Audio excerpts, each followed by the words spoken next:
2 बार BA भी कर लें तो आप बाबा नहीं बन सकते। बाबा बनने के लिए कुछ क्वालिटी का होना जरूरी है। जैसे सबसे बड़ी क्वालिटी है जनता को मूर्ख बनाना। यदि आप जनता को मूर्ख बनाना जानते हैं तो हो सकता है कि आप बाबा बन जाएं। नमस्कार, मैं हूं मोहम्मद इमरान और आप देख रहे हैं जय हिंद जनाब। आपने देखा होगा कि देश में 3 तबके के लोग होते हैं। कुछ बहुत ज़्यादा पढ़े लिखे, कुछ कम पढ़े लिखे और कुछ अंगूठा टेक। जो ज़्यादा पढ़ लिख जाते हैं वे IAS IPS और PCS अधिकारी के साथ साथ बड़े बड़े ओहदों पर बैठ जाते हैं। जो उनसे कम पढ़े लिखे होते हैं वे नेता बनते हैं या अपने बिजनेस शुरू करते हैं या फिर सामाजिक सेवाओं में लग जाते हैं।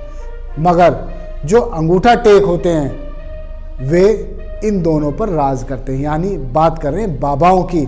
दरअसल कुछ बच्चे पढ़ाई लिखाई में बेहद कमज़ोर होते हैं लेकिन उनकी वाणी बेहद तेज, दिमाग तेज, जनता को मूर्ख बनाने में माहिर होते हैं। वह बाबा बन जाते हैं। आपने देखा होगा कि जब कोई देश में बड़ा मुद्दा बनने लगता है या सरकार की छवि पर बट्टा लगने की आशंका होती है तभी एक नया बाबा उभर कर सामने आ जाता है। इस बार जंतर मंतर पर अपनी जान जोखिम में डालकर देश का नाम रोशन करने वाले पहलवानों के धरना प्रदर्शन को जनता के बीच से हटाने के लिए नया पैंतरा अपनाया गया। जैसे ही इन पहलवानों ने कुश्ती संघ के अध्यक्ष बृजभूषण सिंह के खिलाफ धरना प्रदर्शन शुरू किया और उन पर कई यौन उत्पीड़न के आरोप लगाए, तभी देखते ही देखते गोदी मीडिया ने पहलवानों को स्क्रीन से हटा दिया। मामले को बाबा बागेश्वर की ओर मोड़ दिया।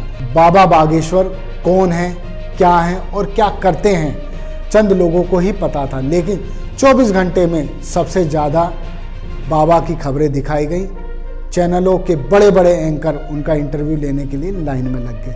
अब उन्हें हजारों नहीं बल्कि करोड़ों लोग जान चुके हैं कि बाबा बागेश्वर कौन है। बाबा बागेश्वर भी सोशल मीडिया पर खुद को एक्टिव कर रहे हैं, तरह तरह के भाषण डाल रहे हैं, सनातन धर्म को बचाने के ठेकेदार भी बन गए हैं। जब महंगाई बढ़ी यानी आटा, दाल, चावल, तेल के रेट आसमान छूने लगे तो बाबाओं की कहानियां सामने आ गई। कहीं बाबा जेल में हैं तो कहीं आज भी अपने फॉलोअर्स के बीच ताकत का एहसास करा रहे हैं।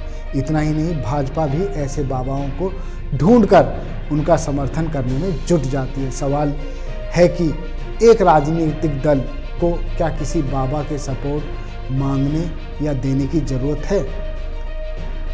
अब बताते हैं बाबा बागेश्वर कौन है और कैसे हो रहे हैं चमत्कारी।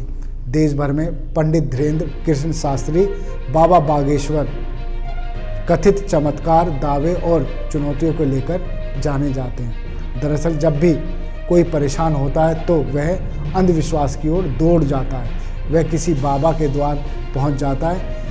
यहां पहुंचते ही उसका पता, मोबाइल नंबर और सारी जानकारी ली जाती है, क्योंकि इसके बाद बाबा के प्रवचनों में उन्हें लील करने की कोशिश की जाती है। ये प्रवचन आपको भी पता है और आप जानते हैं और आप अपने आप में इन्हें ढूंढेंगे तो आपको मिल जाएंगे। लेकिन इस सब के बीच जब बाबाओं का स्टाफ आपकी मानसिक स्थिति भांपने और पढ़ने लगता है, जो कि इस काम को करने में माहिर है, तब आपको लगता है कि बाबा ने सही कहा है।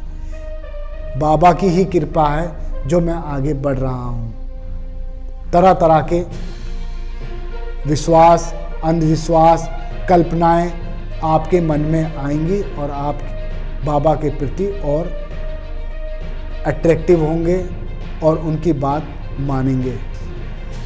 ऐसा ही बाबा बागेश्वर के लिए कहा जा रहा है। हकीकत क्या है यह आप लोग जानें, आप लोग सोचें कि किसमें देवीय शक्ति है और किसमें नहीं, यह आप ही तय करें। अब तो बाबा बागेश्वर के खिलाफ कई शंकराचार्य मुखर आवाज़ उठा रहे हैं। आपने देखा होगा कि निर्मल बाबा रंग आदि पर ही लोगों को कैप्चर कर लेते थे। यदि आपने गोलगप्पा खाया, उसमें सौंठ नहीं डाली तो कृपा रुक गई। नीली पैंट के साथ सफ़ेद शर्ट नहीं पहनी तो कृपा वहीं रुकी हुई है। तरह तरह के कमेंट करके बाबा लोगों को खुश करते थे।